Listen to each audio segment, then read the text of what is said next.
For their complete description. Ma'am फिर से repeat कीजिए. Yeah. The physical quantity which depends on magnitude as well as direction.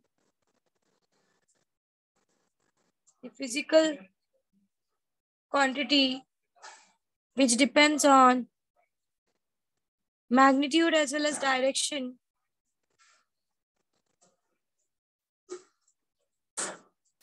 Magnitude as well as direction. For their complete description. For their complete description are called vectors. Are called vectors. Are called vectors.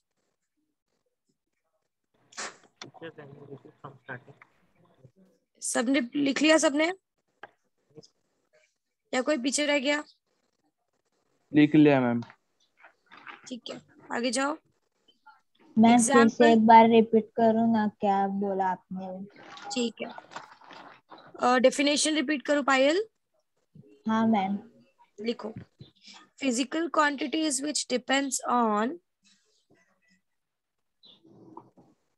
magnitude as well as direction. For their complete description are called vectors. Are called vectors. ठीक है चलो आगे जाते हैं. Example. Displacement, velocity, acceleration, etc. Displacement, velocity, acceleration, etc. Next point लिखो. Okay. Before going ahead with the next time, do you remember that like when we were adding the distance? So normally क्या कर रहे थे? Like if a person is going from A to B and then B to C, again if it is coming to C to B and then B to A, what was the total distance covered? It was simply 40. It was simply 40. हमने simply क्या किया? जो algebra हम लोग बचपन से करते आए हैं, 10 plus 10 plus 10 plus 10, right? हमने 4 times 10 को ऐड कर दिया and we got the answer as 40. मतलब वो टाइम पे at that time हमने कोई एक्स्ट्रा नॉलेज यूज नहीं किया. हम जो बचपन से सीखते आए हैं, जो बचपन से अलजेब्रा हमने सीखा है, क्योंकि भाई 10 4 बार 10 रिपीट हो रहा है तो we have just added them. यही चीज हमने की है और कुछ नहीं किया है. Is this correct? Yes ma'am. कुछ एक्स्ट्रा नॉलेज यूज किया है क्या वहां पे? नहीं. सो स्केलर्स को ऐड करने के लिए ना कोई प्रॉब्लम ही नहीं है. स्केलर्स हम लोग बचपन से जो भी व्हाट आई कैन से बचपन से हम जो भी अलजेब्रा सीखते हुए आ रहे हैं, स्केलर सिंपली उसको फॉलो करके एड अप हो जाता है. बट वेक्टर्स का ऐसा नहीं है बच्चों. हमने डिस्प्लेसमेंट का देखा कि जैसे हम थोड़ा भी पीछे मुड़ते हैं डिस्प्लेसमेंट नेगेटिव होना शुरू हो जाता है. Is this correct what I said? समझा मैंने क्या Yes, कहा? सो मतलब डिस्प्लेसमेंट ऐसा फंडा नहीं है. Displacement is vector quantity. वो नॉर्मल स्केलर्स जैसे हम उसको ऐड नहीं कर सकते. हमको वहां पर थोड़ी इंफॉर्मेशन और रखनी पड़ती है. आप लोग समझ पा रहे हो व्हाट आई एम सेइंग? मतलब हम लोग जब वेक्टर्स को ऐड करते हैं या सब्ट्रैक्ट करते हैं तो हमको उसके डायरेक्शंस को भी ध्यान देना पड़ता है. हम लोग नॉर्मली अपने अलजेब्रा के हिसाब से उसको सॉल्व नहीं कर सकते. Do you remember this? याद आया कुछ? मतलब वेक्टर्स को Yes, ऐड ma'am. या सब्ट्रैक्ट करने के लिए नॉर्मल अलजेब्रा नहीं यूजफुल होता है. वहां पर हमको वेक्टर अलजेब्रा के साथ जाना पड़ता है. मतलब डायरेक्शंस को भी ध्यान देना पड़ता है. Is this clear what I said everyone? Write down. Vectors are Yes, added ma'am. or subtracted. Right on, next point. Vectors are added or subtracted. Vectors are added or subtracted by geometrical method or vector algebra. By geometrical method. By geometrical method or vector algebra.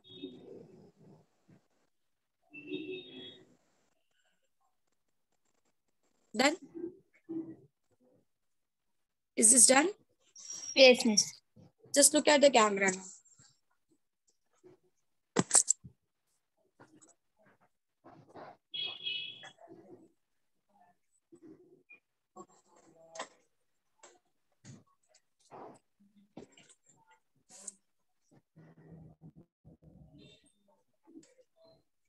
Can you see my page? मेरा book दिख रहा है आपको? ठीक है। सो vectors को लिखने का ना बच्चों एक तरीका होता है। There is a symbol for writing a vector. Normally जब आप कोई बुक यूज करते हो रेफरेंस बुक्स वगैरह पढ़ने के लिए, तो वहां पर वो क्या करते हैं, जहां पर भी उनको वेक्टर लिखना होता है ना, जैसे समझो वेलोसिटी लिख रहे हैं, तो वेलोसिटी के सिंबल को ना वो एकदम डार्क कर देंगे, बोल्ड लेटर कर देंगे, ऐसा वो दिखेगा। पर्टिकुलरली वी जो होगा ना वो दिखेगा, एकदम बोल्ड कर देते हैं। या तो वेक्टर्स को ऐसे रिप्रेजेंट किया जाता है, या तो वी लिखकर उसके ऊपर सिंपल वी लिखकर उसके ऊपर ऐसा एरो डाल दिया जाता है। तो जहां पर भी ऐसे लेटर्स पे एरो डाला हुआ है, ये जो एरो है ना बच्चों, ये सिंपली ये सिग्निफाई करता है कि आप वेक्टर के बारे में कर रहे हैं। अभी भी write a vector in notebook, आप हमेशा क्या करोगे, you will write a capital letter. For example मेरे को लिखना ए इज अ वेक्टर, तो आप ऐसे कैपिटल लेटर लिखोगे और उसके ऊपर ऐसा एरो डाल दोगे। ये एरो है ना, ये एरो सिंबल है वेक्टर का। Is this okay what I said? समझ में आया मैंने क्या कहा? This arrow is representing a symbol. आपको जहां पर भी जिस भी लेटर के ऊपर ये एरो दिखता है, सीधा आपको समझ जाना है क्योंकि this is a vector quantity, क्योंकि यही वेक्टर क्वांटिटी को सिंबल, यही वेक्टर क्वांटिटी को सिग्निफाई करता है कि okay this is vector. Is this everyone clear? Scalar के लिए ऐसा कुछ नहीं है। वेक्टर के लिए आपको सारे कैपिटल लेटर लिखकर उसके ऊपर पर्टिकुलरली एरो डालना है, या स्मॉल लेटर लिखकर उसके ऊपर पर्टिकुलरली एरो डालना है। एरो आ गया, it means it is a vector quantity. इसके लिए आपको कहीं सिग्निफाई या स्पेसिफाई करने की वो लोग करेंगे भी नहीं, सीधा क्या कर देंगे, ये एरो डाल देंगे। ये एरो देखते हैं आपको समझ जाना कि okay it is a vector quantity. So arrow के लिए एक सिंबल, सॉरी वेक्टर्स के लिए एक सिंबल बनाया गया है विच इज दिस एरो। समझ में आया मैंने क्या कहा? क्लियर हुआ व्हाट इज सेड? देखो, the vectors are represented by this arrow. The vectors are represented by, ये arrow डालो, ये arrow लिखो। The vectors are represented by this arrow. श्रद्धा लिख रहे हो? Are you writing? Yes, miss. Okay. Next जाओ। अब जरा यहाँ देखो। Do you remember the formula for a distance? Sorry, speed. Speed is a scalar quantity, right? It was, what is the formula for speed? Distance upon time. Distance upon time. Distance upon time. Distance भी scalar quantity है और time भी scalar quantity है। मतलब मैं scalar को, speed is also scalar, right? मतलब मैं स्केलर को स्केलर अपॉन स्केलर लिख सकती हूँ, करेक्ट है? मैं स्केलर क्वांटिटी को scalar quantity upon scalar quantity लिख सकती हूँ। बट जब हम वेलोसिटी लिखते हैं, what is the formula for velocity?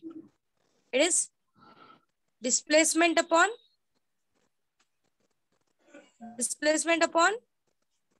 Time. अब डिस्प्लेसमेंट मेरा वेक्टर क्वांटिटी है, बट टाइम मेरा क्या है? What is time? Time is scalar quantity. मतलब मेरे बोलने का मतलब ये है कि कोई भी vector quantity vector upon vector नहीं होता। It's not valid. आपको एक स्केलर मिलेगा तो दूसरा, एक वेक्टर मिलेगा तो दूसरा नीचे वाला स्केलर मिलेगा, कभी भी आपको वेक्टर अपॉन जैसा नहीं मिलेगा, क्योंकि ये डायरेक्शंस और इसके डायरेक्शन मिलके कुछ और ही रिजल्ट कर देंगे। So you will not find the answer. So you'll never find that vector is represented as division of two other vectors. ये नहीं मिलेगा आपको कभी। This is not valid. आप कोई भी वेक्टर क्वांटिटी ले लो, always you will find that। मैं ये सिर्फ डिवीजन रूल के लिए बोल रही हूँ। This is only for division rule. आप कभी भी एक वेक्टर से दूसरे वेक्टर को डिवाइड करके तीसरा वेक्टर, समझ में आया मैंने क्या कहा? आप कभी भी एक वेक्टर को दूसरे वेक्टर से डिवाइड करके आंसर वेक्टर नहीं ला सकते, क्योंकि दोनों के डायरेक्शंस कुछ ना कुछ डिस्टर्बेंस क्रिएट कर देंगे। सो ऑलवेज आपके पास एक वेक्टर होगा तो दूसरा श्योरली स्केलर होगा, तो ही आंसर आपको डिवीजन करके वेक्टर आएगा।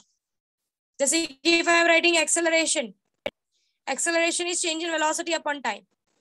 देखो ऊपर वेक्टर है, नीचे स्केलर है, सो कभी भी दो अलग वेक्टर्स को डिवाइड करके आपको न एक और वेक्टर नहीं मिलेगा. This is not valid for vectors. Scalars में ऐसा हो सकता है, scalar upon scalar will give you a scalar, but division rule में vector upon vector will not give you a vector. It is not valid. Is this clear what I said? समझा सबको मैंने क्या कहा? कोई है किसी को नहीं समझा मैंने क्या बोला? क्रिश समझा? Yes, miss. What about Payal? Omkar समझा? Yes teacher. आदेश समझ में आया? Yes miss. जर्मन? समझा मिस. चलो आगे जाते हैं. सो लिखो, the division of vector by another vector is not valid. The division of a vector by another vector is not valid. The division of a vector by another vector is not valid.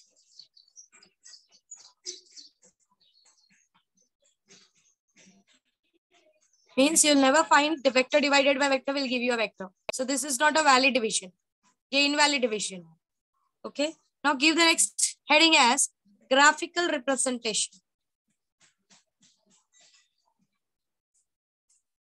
हम ये chapter में scalar, देखो बचपन से हम scalar ही पढ़ते आए हैं, तो ये पूरे चैप्टर में हम ज्यादा करके फोकस वेक्टर्स पे करने वाले हैं, क्योंकि vector is a new topic for us.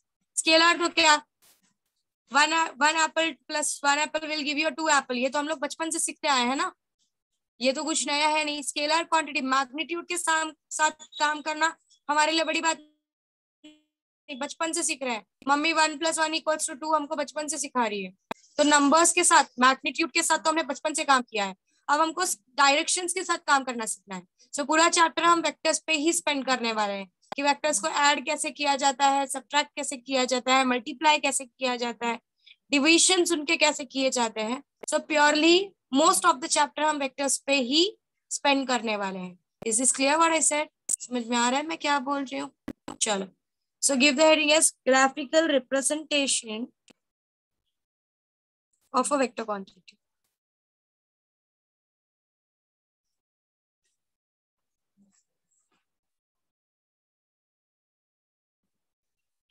Graphical representation of a vector quantity.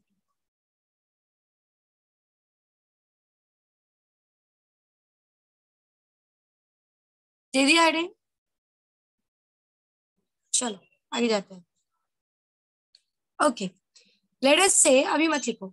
Let us से मेरा एक ऑब्जेक्ट है जो P से चलना स्टार्ट हुआ है और Q पे खत्म हुआ है. कहाँ से चलना स्टार्ट हुआ है? P से. और एंड कहाँ पर हुआ है? Q पे. सो आई विल ड्रॉ एरो. ये एरो बताएगा कि मेरा ऑब्जेक्ट कहाँ डिस्प्लेस हुआ है. जहां से स्टार्ट हुआ है यहाँ पर एरो का टेल होगा, और जहां पर खत्म हुआ है ना बच्चों, ये जो दिख रहा है ना आपको, ये एरो का हेड है. एरो का टेल आपको बताता है कि शुरू कहाँ से हुई है चीज है, और हेड आपको बताता है कि खत्म कहाँ पर हुई है चीज है. Is this clear what I said? समझा मैंने क्या कहा? ये जो एरो है, ये this is a graphical representation. इसी तरीके से हम रिप्रेजेंट करते हैं. जहां से स्टार्ट होता है एरो का, वहां पर टेल होता है, और जहां पर खत्म होता है ना, वहां पर एरो का हेड होता है. ये एरो अपने आप आपको समझा देता है कि स्टार्टिंग P से हुआ है और खत्म कहाँ पर हुआ है. It have ended to Q. समझ में आया मैंने क्या कहा? समझा? For example let's draw this diagram. कोई चीज है वो ऐसी चलना स्टार्ट हुई, फिर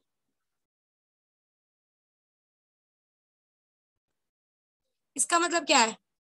ये यहां से चलना स्टार्ट हुआ, यहां पहुंचा, फिर यहां से चलना स्टार्ट हुआ, यहां पहुंचा, फिर यहां से चलना स्टार्ट हुआ, यहां पहुंचा.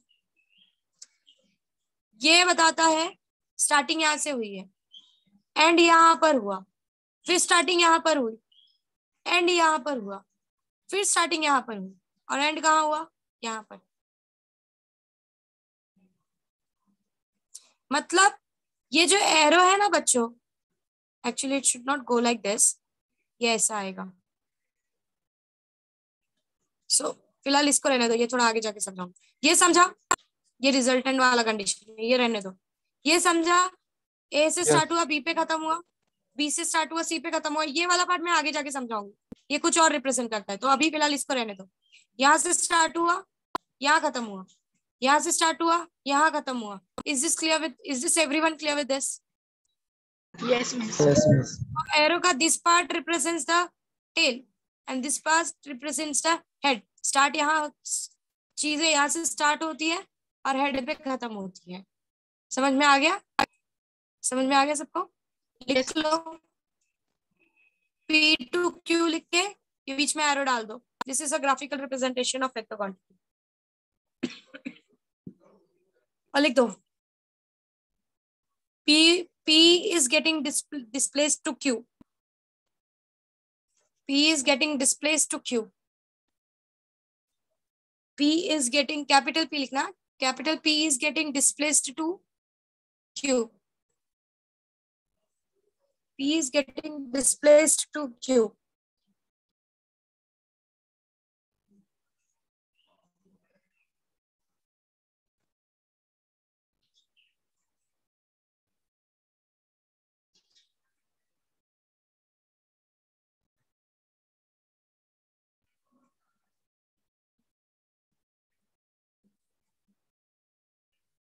ठीक है?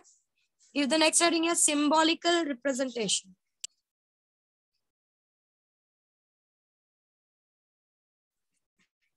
Symbolic representation.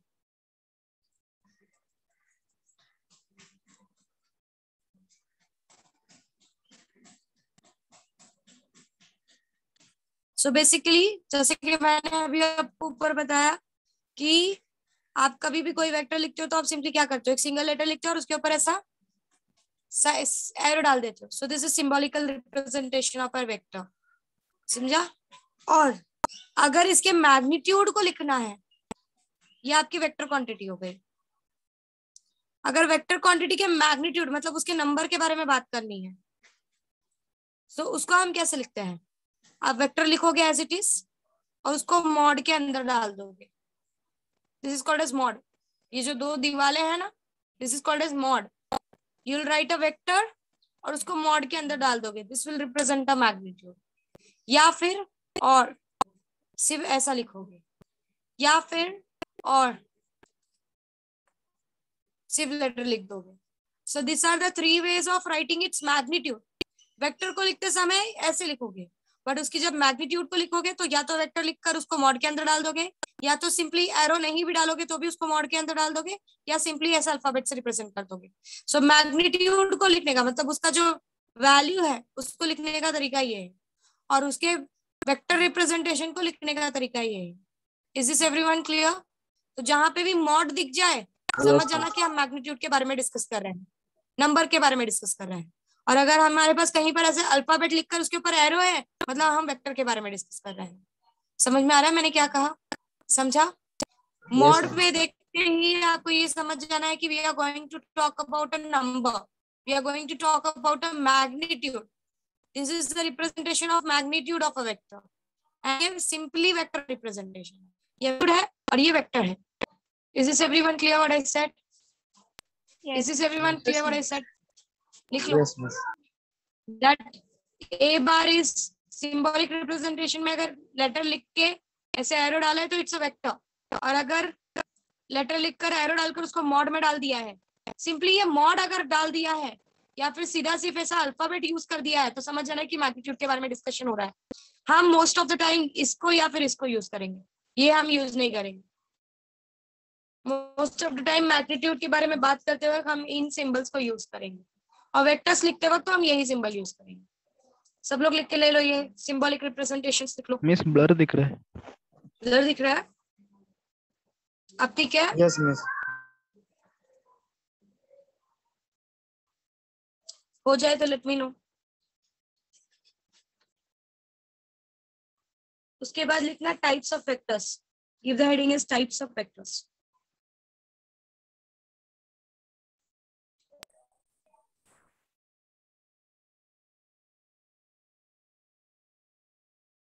Types of vectors.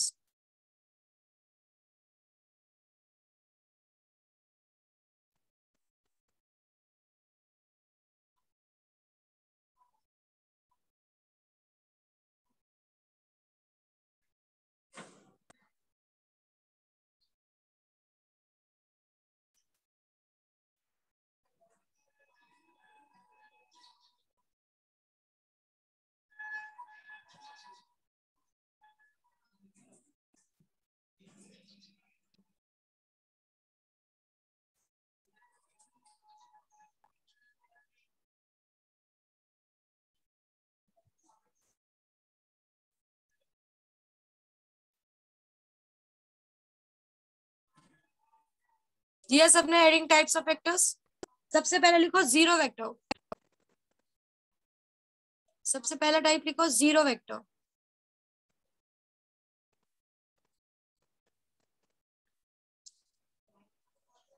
Now what is basically zero vector? ये एक ऐसा वेक्टर होता है जिसका मैग्नीट्यूड क्या होता है? What is the magnitude? Magnitude is, उसका नाम ही बोल रहा है, द मैग्नीट्यूड इज जीरो। मतलब जिस वेक्टर की वैल्यू, जिस वेक्टर का मैग्नीट्यूड जीरो होता है, डायरेक्शन कुछ भी हो, अगर उसकी वैल्यू जीरो है, so such vectors are considered to be a such vectors are considered to be a zero vector. Ma'am, examples. For example, object at rest. जब ऑब्जेक्ट रेस्ट पे होता है तो उसकी वेलोसिटी जो है वो जीरो वेक्टर होती है, क्योंकि वो बिल्कुल मूव नहीं कर रहा होता, right? So velocity will be a, here velocity will be a, velocity is a zero vector, क्योंकि वो मूव ही नहीं कर रहा है। समझ में आया? या फिर समझो आपका एक ऑब्जेक्ट है, वो यूनिफॉर्म वेलोसिटी से चल रहा है, चलता जा रहा है, बट अपना वेलोसिटी ना तो बढ़ा रहा है ना तो कम कर रहा है, ना बढ़ा रहा है ना कम कर रहा है। कोई एक्सेलरेशन है क्या? एक्सेलरेशन का मतलब क्या होता है? Change in velocity upon time, right? Acceleration यही होता है बच्चों। Acceleration is change in velocity upon time. Change in velocity हो रही है क्या? Tell me, change in velocity हो रही है क्या यहाँ पर? ओमकार, समझ में आ रहा है? Yes, teacher. What about Zomin, Abin, Om, Divya? Divya Yes, चीजें miss. समझ रही? श्री? Yes, ma'am. बाकी सबको भी बोल रही हूँ मैं, रितेश, देवेश, मेहर, चीजें समझ रही है? विस्मया? Yes, miss. ठीक है। तो मैं क्या बोल रही थी? मैं कह रही हूँ कि जब मेरा जो भी ऑब्जेक्ट है, अगर वो यूनिफॉर्म वेलोसिटी से चल रहा है, if it is moving with a uniform velocity, so there is no acceleration, and when there is no acceleration, your acceleration becomes a zero vector. समझ में आया? मतलब अगर आपका कोई चीज रेस्ट पे है तो velocity becomes a zero vector. अगर आपकी कोई चीज चल रही है बट उसका वेलोसिटी ना तो बढ़ रहा है ना तो कम हो रहा है, मतलब वहां पर बिल्कुल एक्सेलरेशन नहीं हो रहा, तो अगर एक्सेलरेशन नहीं हो रहा है तो your acceleration becomes a zero vector. समझ में आया? जीरो वेक्टर का मतलब क्या है? जीरो वेक्टर का मतलब है जिसका वैल्यू जीरो हो, जिसका मैग्नीट्यूड जीरो। समझ में? डायरेक्शन क्या है उससे मुझे फर्क नहीं पड़ता, जिसका मैग्नीट्यूड जीरो है वो जीरो वेक्टर है। समझ में आ गया मैंने कहा क्या? क्या कहा? Direction does not matters, value अगर जीरो है तो it is a zero vector. समझ में आ गया सबको? लिखो, a vector having zero magnitude and arbitrary direction, a vector having zero magnitude and arbitrary direction, a vector having zero magnitude and arbitrary direction and arbitrary Miss, direction, arbitrary है क्या? arbitrary नहीं, arbitrary, AR, arbitrary means कोई भी direction, direction फर्क नहीं पड़ता हमको, arbitrary means any of the direction, it's not arbitrary, it's arbitrary. Arbitrarily का मतलब होता है आप कैसे भी कैसे किधर भी जा सकते हो, कोई फिक्स्ड डायरेक्शन नहीं है, ठीक है? देखो, a vector having zero magnitude and arbitrary direction is called zero vector, is called zero vector,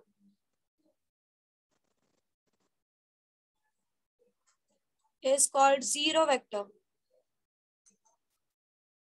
लिख लिया सबने? Yes.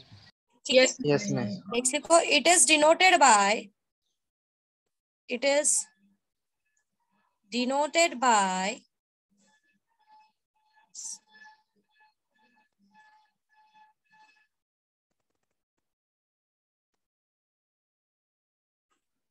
एग्जाम्पल लिखो,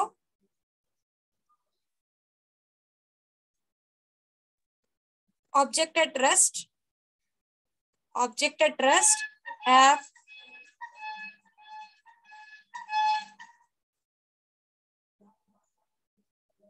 velocity vector as a zero vector.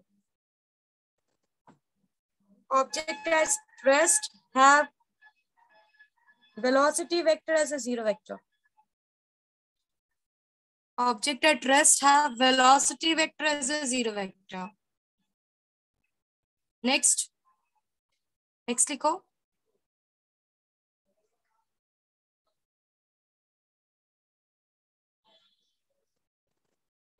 Object moving with uniform velocity. Ma'am example फिर से repeat करो ना. Okay. Object at rest have velocity vector as a zero vector. Move नहीं हो रहा है ना वो, उसका magnitude zero है. Next. Object moving with uniform velocity. Object moving with uniform velocity have acceleration vector as zero vector. Have acceleration vector as zero vector. ना तो वेलोसिटी बढ़ रही है ना तो कम हो रही है, तो एक्सेलरेशन नहीं हो रहा है. एक्सेलरेशन नहीं हो रहा है इससे उसका वैल्यू जीरो है. Object moving with uniform velocity have acceleration vector as zero vector. Is this everyone clear? सबको ये पार्ट क्लियर है? समझा हमने यहाँ पर वेलोसिटी वेक्टर को जीरो क्यों बोला और एक्सेलरेशन वेक्टर को जीरो क्यों बोला? सबको क्लियर है? कोई ऐसा है जिसको डाउटफुल है तो प्लीज पूछ लो. Sanskar, are you there in the batch? Yes miss. समझ में आ रही है चीजें? हाँ miss. Prakrit, what about you? Sonakshi, Yes, Kashish, सृष्टि, सबको क्लियर हो रहा है? आर्या, बच्चों ध्यान से पढ़ो, हाँ ध्यान से समझो. अगर कुछ नहीं समझ रहा है तो प्लीज पूछो. This is very important. And जिन लोगों को मैंने पढ़ने बोला ना फ्रॉम द ग्रुप 1, अगर मुझे ओरल नहीं मिला तब मैं आपको बताऊंगी. At the last of the lecture मैं लेने वाली हूँ ओरल. तो कोई भी सोएगा नहीं कि ठीक है मानसी मिस तो वापस रिपीट कर रही है, सो जाओ. ऐसा नहीं होना चाहिए. मिस एक बार रफली एक्सप्लेन करेंगे क्या टाइप्स ऑफ वेक्टर का? क्या एक्सप्लेन करूँ? कौन बोल रहा है? पहले नाम बताओ. मैम घनश्याम बोल रहा हूँ. बोलो घनश्याम, क्या हुआ? मैम टाइप्स ऑफ वेक्टर का एक बार रफली एक्सप्लेन करेंगे क्या? तुम नहीं थे? मैम था, मतलब थोड़ा समझा नहीं इसके लिए. अच्छा ठीक है, वापस बताती हूँ. सबसे पहला टाइप सीखा है हमने जीरो वेक्टर. जीरो वेक्टर का मतलब है जिसका मैग्नीट्यूड, जिसकी value zero, value zero. For example object at rest, उसका डायरेक्शन कुछ भी हो, मुझे मैग्नीट्यूड से मतलब है. Object at rest, object at rest है, बिल्कुल चल ही नहीं रहा है. चल नहीं रहा है तो उसका वेलोसिटी वेक्टर क्या होगा? हो गया, इसका वेलोसिटी वेक्टर का कोई वैल्यू होगा क्या? बोलो. Will be there any velocity vector? So velocity vector will be a zero vector. समझा घनश्याम? समझा मैंने क्या कहा? ओके. दूसरा एग्जांपल मैंने कहा कि object is moving with uniform velocity. See, uniform velocity का मतलब है कि ना वेलोसिटी बढ़ रही है ना वेलोसिटी कम हो रही, दोनों भी नहीं हो रहा है. और हमको पता है कि एक्सेलरेशन कब होता है? जब change in velocity per unit time होती है. Change in velocity per unit time. जब चेंज इन वेलोसिटी ही नहीं हो रही है तो एक्सेलरेशन होगा क्या? क्योंकि एक्सेलरेशन तो चेंज इन वेलोसिटी पे ही डिपेंड करता है. बोलो. Will be there any acceleration? आप ना गाड़ी की स्पीड बढ़ा रहे हो ना गाड़ी की स्पीड कम कर रहे हो, तो एक्सेलरेशन आपका क्या होगा? What will be the acceleration? बोलो Ghanshyam, what will be the acceleration? कोई होगी वैल्यू एक्सेलरेशन की? नहीं. आंसर. एक्सेलरेशन की कोई वैल्यू होगी क्या बच्चों? नहीं मिस. बोलो सब लोग. नहीं miss. Ghanshyam, are you there in the batch? Yes miss. So what I'm asking, are you understanding? समझ में आ रहा है मैं क्या पूछ रही हूँ? Yes miss. So बताओ एक्सेलरेशन होगा क्या अगर स्पीड बढ़ भी नहीं रही है और स्पीड कम भी नहीं हो रही है तो? नहीं होगा मिस. नहीं होगा. सो एक्सेलरेशन की वैल्यू क्या हो जाएगी? जीरो. सो जब आपकी गाड़ी यूनिफॉर्म वेलोसिटी से चलती है आपकी एक्सेलरेशन का वैल्यू जीरो हो जाता है. It becomes a zero vector. तो जीरो वेक्टर हम उसी को बोलते हैं जिसका मैग्नीट्यूड जीरो हो। डायरेक्शन कुछ भी हो मुझे फर्क नहीं पड़ता, बट मैग्नीट्यूड क्या होना चाहिए, उसकी मैग्नीट्यूड की वैल्यू क्या होनी चाहिए, इट शुड बी जीरो। सो हमने दो एग्जांपल्स लिया, at rest and object moving with uniform velocity. ठीक है, आगे जाओ, चलो आगे जाते हैं। Next as resultant vector. Give the next heading as resultant vector.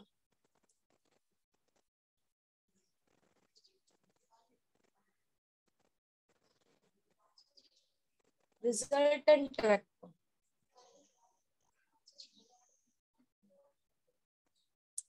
अब जरा रिजल्टेंट वेक्टर को ध्यान से समझो, पहले ध्यान से समझो फिर, क्योंकि इसका हमको पूरे टेक्स्ट बुक में बहुत यूज आने वाला है, पूरे चैप्टर में इसको बहुत यूज करने वाले हैं, तो प्लीज ध्यान से समझो। समझो मेरे ऑब्जेक्ट ने यहाँ से चलना स्टार्ट किया, मैं एरो से रिप्रेजेंट कर रही हूँ, it started from A and ended at B, ठीक है। फिर उसने यहाँ से स्टार्ट किया चलना, it started from B and ended at C, ठीक है। बेसिकली मुझे पहुंचना कहाँ है, यहाँ पर मेरा घर है, ये मेरा घर है, मुझे पहुंचना यहाँ पर है। मैंने ए से स्टार्ट किया, मैं बी पर गई, मैंने बी से स्टार्ट किया, मैं सी पर गई। अब कुछ लोगों का ऐसा होगा कि मैम इतना बड़ा रास्ता क्यों लेना है, why I need to take such a big road, let's go from here to here. I started at A and I ended at C. समझ रहे हो, इसलिए मैंने पीछे वो कट किया था क्योंकि मुझे कुछ समझाना था इससे रिलेटेड। मैंने वो जो डायग्राम में लास्ट में देखो, मैंने कहा कि जस्ट कट इट, ये कंसिडर मत करो फिलहाल के लिए, सिर्फ ये और यही कंसिडर करो। याद है, अभी जस्ट 10 मिनट्स पहले हमारा उस पर डिस्कशन हुआ था, क्योंकि मुझे ये समझाना था। मैंने क्या किया, मेरा पाथ देखो, पहले मैं यहाँ से यहाँ गई, फिर यहाँ से यहाँ गई, पर अभी आपके पास एक शॉर्टकट है जो डायरेक्टली क्या करता है, आपको सीधा यहाँ पे यहाँ से यहाँ भेज देता है। मतलब जो आप दो पाथ्स पे चलकर इफेक्ट क्रिएट कर रहे हो, इफेक्ट क्रिएट करना मतलब आपका एम कहाँ है पहुंचना, where you want to reach, everyone कहाँ पहुंचना चाहते हो, एट पॉइंट सी। महेंद्र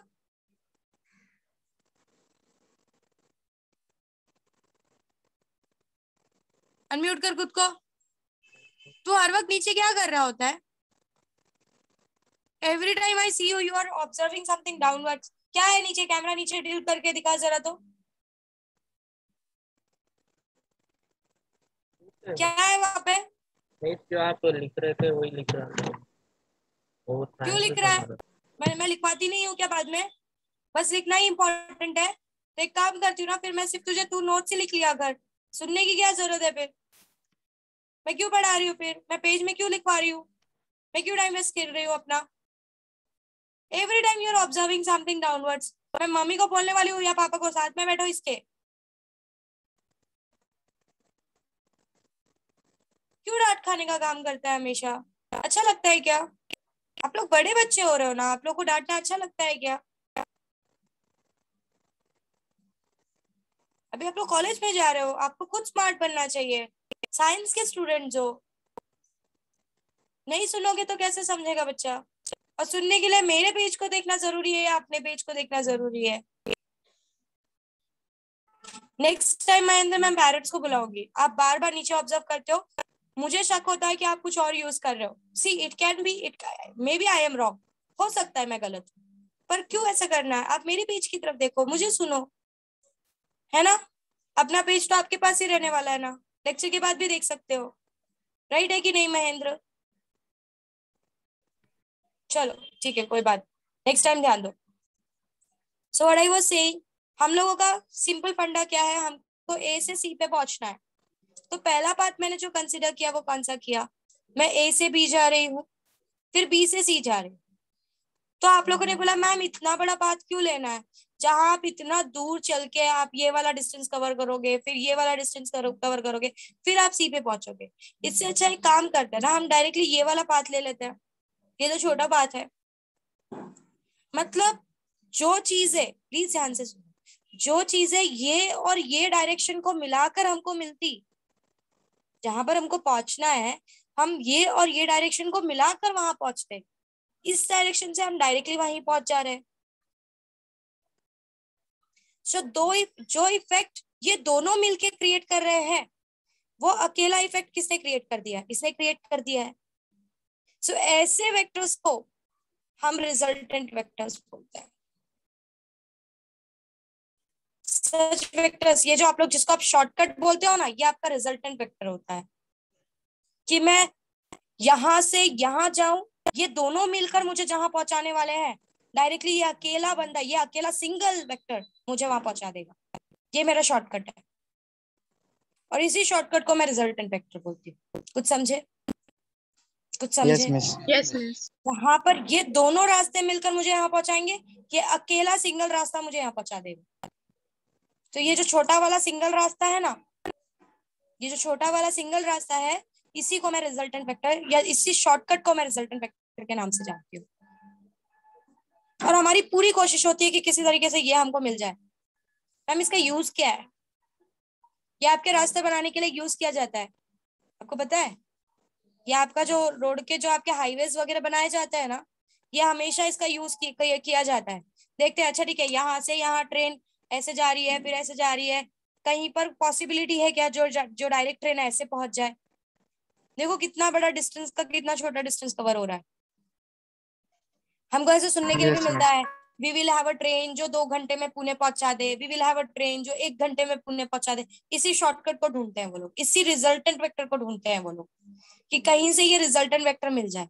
पर of course on the earth इतना इजीली फाइंड करना पॉसिबल नहीं। हो सकता है बीच में पानी हो सकता है बीच में अच्छा खासा जंगल हो। बीच में महाराष्ट्र के कुछ जंगल्स को कट करने के लिए भी मांगा गया था, फिर बहुत प्रोटेस्ट भी हुआ था, क्योंकि वो शॉर्टकट रिजल्टेंट वेक्टर दे रहा था कि जो हम लोग 10 घंटे में कवर करते हैं, वो जंगल के थ्रू अगर हम रास्ता बना ले तो हमारे 4 घंटे में कवर हो जाएगा। पर लोगों ने बोला कि नहीं, we can not destroy our forest. अभी भी उसके अगेंस्ट प्रोटेस्ट चल रहा है, क्योंकि सिर्फ हम अपने बारे में नहीं सोच सकते, we need to think about animals too. और वो डिस्ट्रॉय होंगे, उनकी स्पीसीज खत्म होगी तो हम भी खत्म हो जाएंगे। वो सारी चीजें भी समझना बहुत इंपॉर्टेंट है। Of course development is very important, कि हम छोटे छोटे रास्ते डिस्कवर करें, पर इसका मतलब ये नहीं होता कि हम एनवायरमेंट डिस्ट्रॉय कर दे। कोई और मेथड ट्राई करो, कोई शॉर्टकट ट्राई करो जो फॉरेस्ट को एग्जिस्ट करता हुआ चीजों को यूज कर सके। Why to destroy the forest? एक पेड़ को उतना बड़ा होने के लिए 100 साल लगता है, काटने के लिए तो आप 2 घंटे में काट दोगे। Are you understanding what I'm trying to say? So this was all about EVS. Let's come to physics. Physics is all about finding the shortcut रास्ता, which we called as a resultant vector. इस तरीके से vectors का use होता है। आप लोगों को लगता है ना मैम वेक्टर्स क्यों पढ़ना है? इसीलिए पढ़ना है। धीरे धीरे आप समझते जाओगे कि वेक्टर्स का और कितना यूज है। आपको डायरेक्शंस के हेल्प से आपको ये पता चल सकता है कि अच्छा शॉर्टकट सबसे शॉर्टेस्ट डायरेक्शन कौन सा है।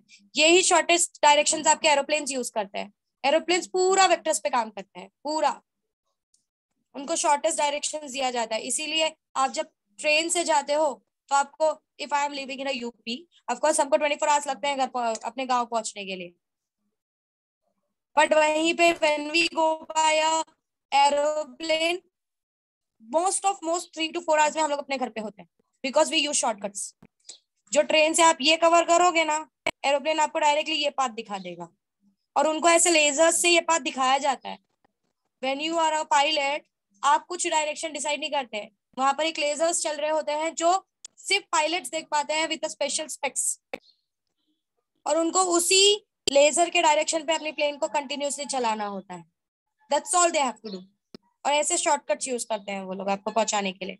इसी रीजन से जो रास्ता आप नॉर्मली रोडवेज से या रेलवे से आप 15-15 घंटे में कवर करते हो, ऐसे शॉर्टकट्स यूज कर करके वो 2 से 3-4 घंटे में पहुंच जाते हैं, क्योंकि वहां पर बीच में कुछ नहीं आता, ना तो पानी ना तो जंगल, they have a open space. कुछ समझ रहे हो? What is the use of it? Is this clear what I am saying? Yes, miss. So इस तरीके से वेक्टर्स का यूज किया जाता है। तो यही जो आपका, जो ये 2 वेक्टर्स मिलके, जो ये 2 रास्ते मिलकर इफेक्ट क्रिएट कर रहे हैं, जो ये 2 रास्ते मिलकर आपको अपने लोकेशन तक पहुंचा रहे, ये सिंगल रास्ता आपका काम कर देगा। Is this clear what I said? Is everyone Yes, clear what I miss. Said? Yes, miss. जरा लिख के लो डेफिनेशन। पहले ये डायग्राम ड्रॉ कर लो। एक ऐसा ड्रॉ करो A to B, फिर एक ऐसा ड्रॉ करो B to C, और डायरेक्टली एक ऐसा ड्रॉ करो A to C। देखो यहाँ पे स्टार्ट टेल यहाँ पे है, मतलब स्टार्ट यहाँ से हो रहा है और एंड यहाँ पे हो रहा है। यहाँ पे भी स्टार्ट यहाँ से हो रहा है, यहाँ खत्म हुआ, यहाँ से स्टार्ट हुआ, यहाँ खत्म हुआ। सो स्टार्टिंग हमेशा टेल से होती है और एंडिंग हमेशा हेड से होती है। और इसको लिख दो, this is resultant vector.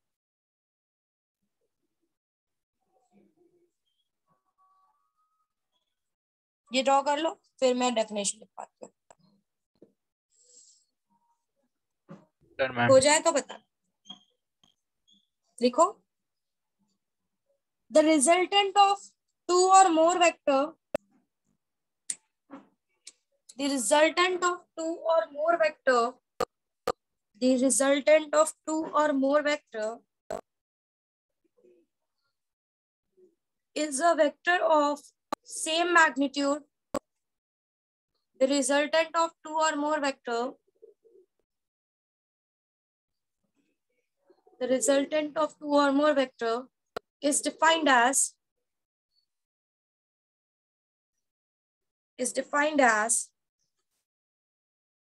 the single vector, is defined as the single vector which produces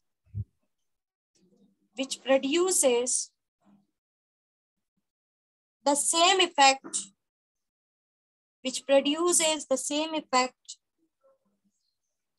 which was produced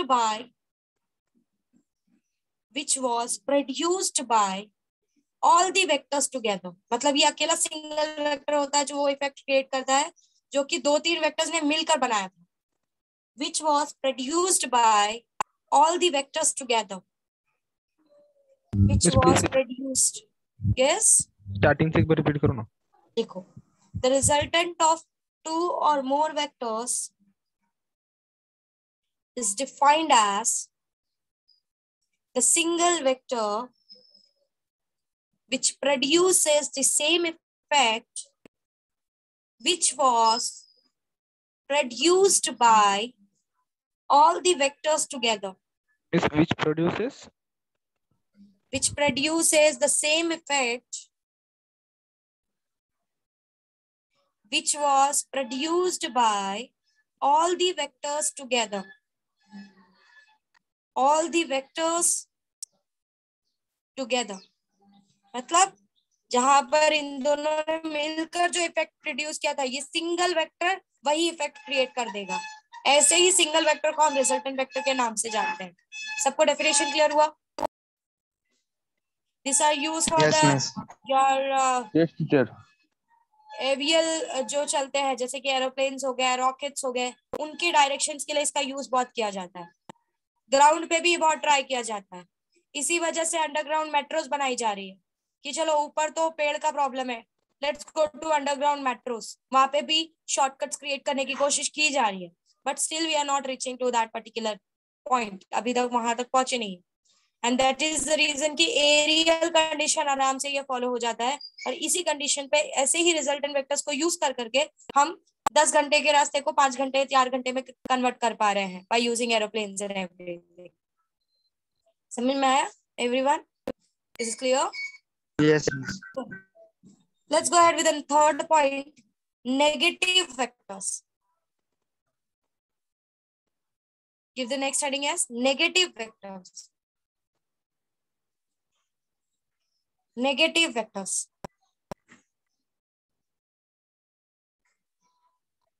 Negative vectors. चलो, क्या है negative vector? It is very simple. ये मेरा एक वेक्टर है, sorry, what is negative vector? ये आपका एक वेक्टर है,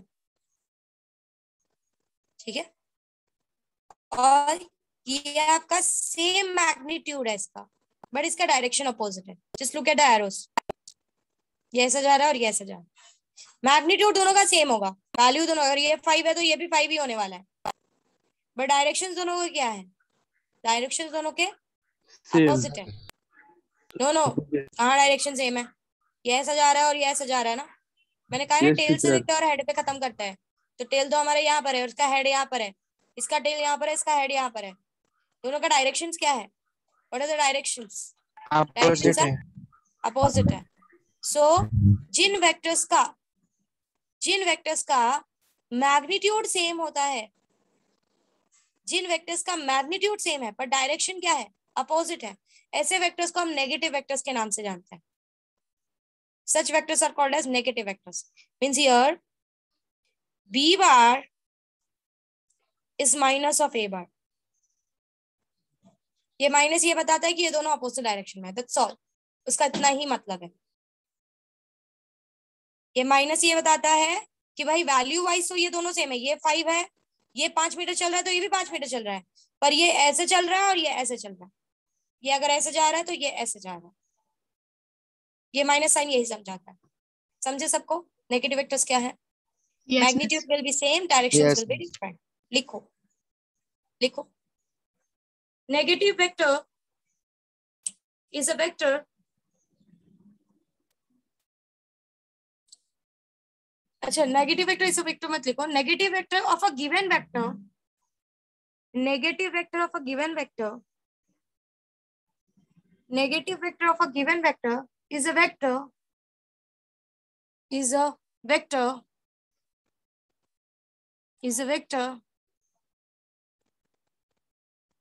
with same magnitude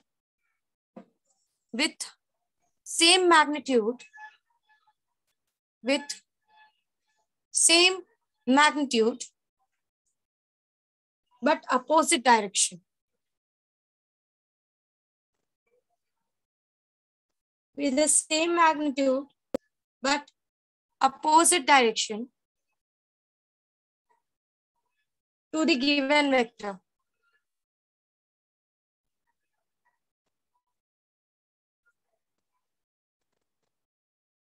I think statement में कुछ grammatical mistake है, repeat करो क्या बोला मैंने, what I have told you, just read it once.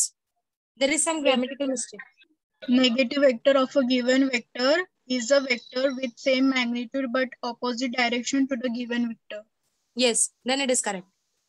जो भी वेक्टर दिया है उसका नेगेटिव वेक्टर क्या होगा, उसका मैग्नीट्यूड सेम होगा बट उसका डायरेक्शन क्या होगा, direction will be different, that is direction will be opposite, not different, it will be opposite. ठीक है, ये ड्रॉ करके ले लो एज इट इज, दोनों का साइज सेम रखना, कीप द साइज सेम, ये 3 सेंटीमीटर बना रहे हो तो ये भी 3 सेंटीमीटर बनाओ, और लिखना B bar is equals to minus of A bar, minus सिर्फ ये बताता है कि they are in opposite directions.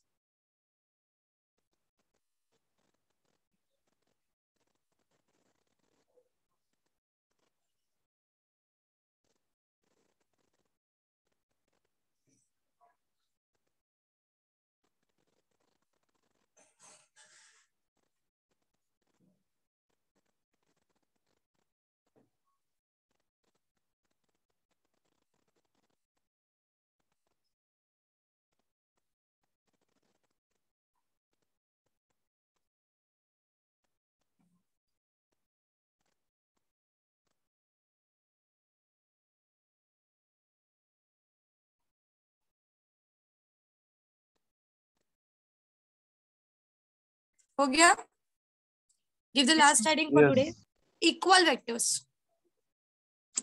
Last heading दो आज के लिए, इक्वल वेक्टर्स।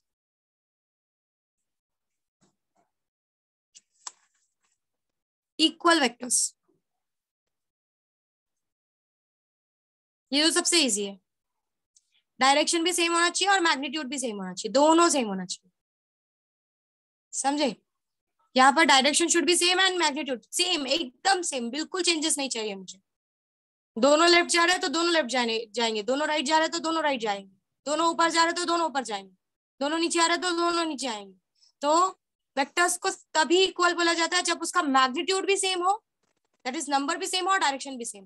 दोनों में से अगर एक भी चीज चेंज हुई तो मैं उसको एनी मोर इक्वल वेक्टर नहीं बोल पाऊंगी, ये बहुत बड़ा फंडा है, याद रखना है। मैंने इक्वल वेक्टर बोला है मतलब मैग्नीट्यूड और डायरेक्शन दोनों मैटर करता है, दोनों सेम होना जरूरी है। समझ में आया सबको मैंने क्या कहा? लिख लो, Yes, miss. Write down. Two vectors are said to be equal. Two vectors are said to be equal if and only if. Two vectors are said to be equal if and only if. Two vectors are said to be equal if and only if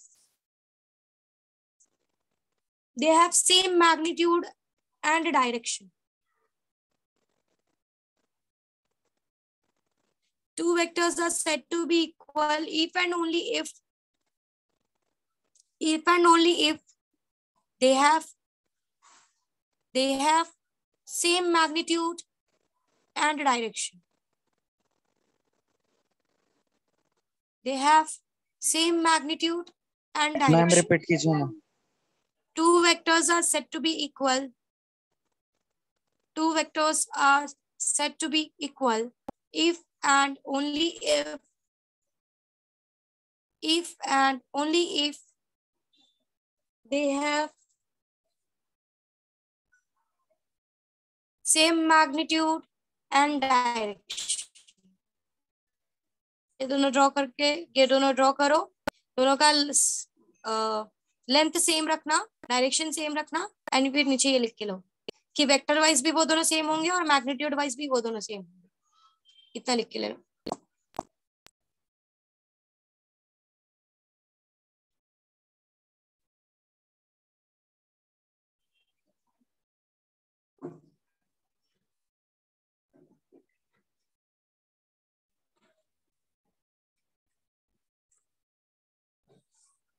हो जाए तो let me know.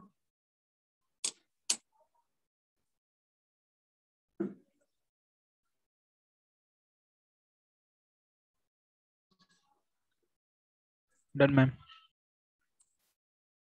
ठीक है? Done, teacher. So we will stop here. We'll continue for the next time. Bye everyone. Take care. Thank you. Bye, miss. Thank you, miss. Thank you, miss.